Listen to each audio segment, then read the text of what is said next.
करनाल और पानीपत के बाद सोनीपत में भी कांग्रेस की सियासत का नज़ारा बदला हुआ नजर आ रहा है। पूर्व सांसद ब्रजेंद्र सिंह की सद्भाव यात्रा को आज सोनीपत जिले में चौथा दिन है और उन्हें सोनीपत जिले में उम्मीद से बेहतर रिस्पॉन्स मिला है। गन्नौर हलके के बाद राय हलके में भी सद्भाव यात्रा को बम्पर रिस्पॉन्स मिला है और इसलिए यहाँ पर कांग्रेस के समीकरण, कांग्रेस का नज़ारा बदलता हुआ नजर आ रहा है और भूपेंद्र हुड्डा को अब एक दूसरा करारा झटका लग गया है। नमस्कार, मैं हूं कुलदीप शिरान। आज हम खरी खरी न्यूज़ में चर्चा करेंगे सोनीपत जिले में राय हलके के सद्भाव यात्रा के रिस्पॉन्स की।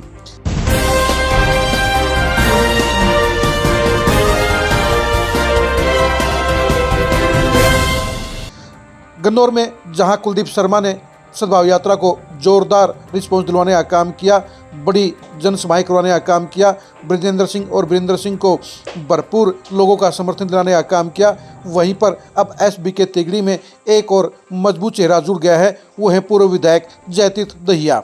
जयतीर्थ दहिया भी कुलदीप शर्मा की तरह कभी भूपेंद्र हुड्डा के खासम खास से पैसलार हुआ करते थे, लेकिन अब दोनों के रास्ते अलग हो गए हैं और कुलदीप शर्मा के बाद अब जयतीर्थ दहिया ने भी भूपेंद्र हुड्डा को छोड़कर एसबीके का साथ पकड़ लिया है। राय हलके में कल और आज जयतीर्थ दहिया ने सद्भाव यात्रा की बागडोर संभालने का काम किया। उनकी अगुवाई में राय हलके में जोरदार प्रोग्राम ब्रजेंद्र सिंह के हुए हैं। हर गांव में असरदार हाजिरी देखने को मिली है।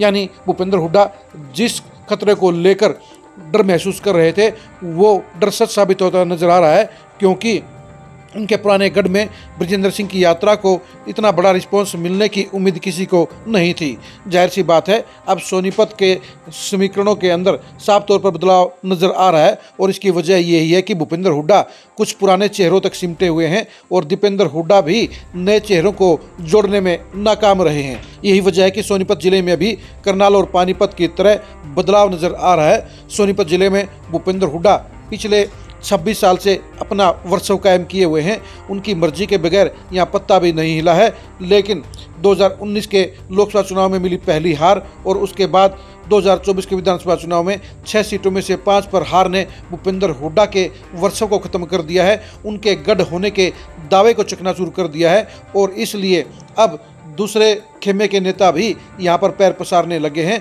और सद्भाव यात्रा के जरिए वीरेंद्र सिंह और ब्रजेंद्र सिंह ने अब यहाँ पर असरदार एंट्री मारने का काम किया है और ये कह सकते हैं कि कुमारी शैलजा और कुलदीप शर्मा के साथ वीरेंद्र सिंह की एसबीके तिगड़ी अब सोनीपत में चंद ही दिनों में मजबूती हासिल करती हुई नजर आ रही है। भूपेंद्र हुड्डा के चलते काफ़ी ऐसे नेता थे जो सोनीपत में हाशिए पर पड़े हुए थे, उनकी कोई अहमियत नहीं थी, उनको लगातार इग्नोर किया गया। वो सभी नेता मिलकर अब ब्रजेंद्र सिंह की सद्भाव यात्रा को कामयाब करने का काम कर रहे हैं और इनके सबके बीच में अगर कोई सूत्रधार बनने का काम कर रहा है तो वो कुलदीप शर्मा है। कुलदीप शर्मा ने गन्नौर में जो ज़बरदस्त एंट्री करने का काम किया था वो अब पूरे सोनीपत ज़िले में असर डालने का काम कर रही है और यही वजह है कि सोनीपत ज़िले में भूपेंद्र हुड्डा समर्थकों में भी ये चर्चा चल पड़ी है कि अगर हालात नहीं सुधरे तो 2029 में यहाँ पर भूपेंद्र हुड्डा की वीटो पावर खत्म हो जाएगी और ऐसे में कांग्रेस के लिए मेहनत करने वाले दूसरे नेताओं के लिए भी टिकट के दरवाजे खुल जाएंगे।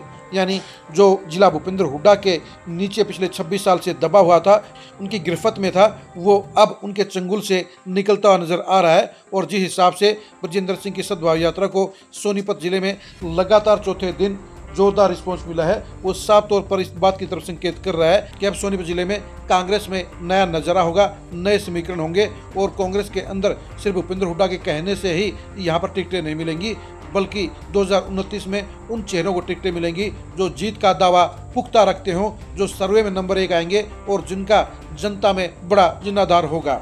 आप सोनीपत जिले की कांग्रेस की सियासत के बारे में क्या सोचते हैं, कमेंट करके जरूर बताइए।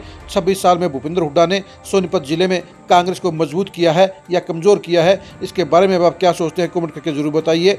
सोनीपत जिले में 2029 में एसबीके ग्रुप का क्या असर रहेगा, क्या प्रभाव रहेगा और क्या उनका नतीजा रहेगा, इसके बारे में भी कमेंट करके जरूर बताइए। सोनीपत जिले की कांग्रेस की सियासत की एक्सक्लूसिव खबरों को जानने के लिए आप लगातार खरी खरी न्यूज़ के साथ बने रहिए। आप हमारे फेसबुक पेज को फॉलो कीजिए, आप हमारे यूट्यूब चैनल को सब्सक्राइब कीजिए। नमस्कार।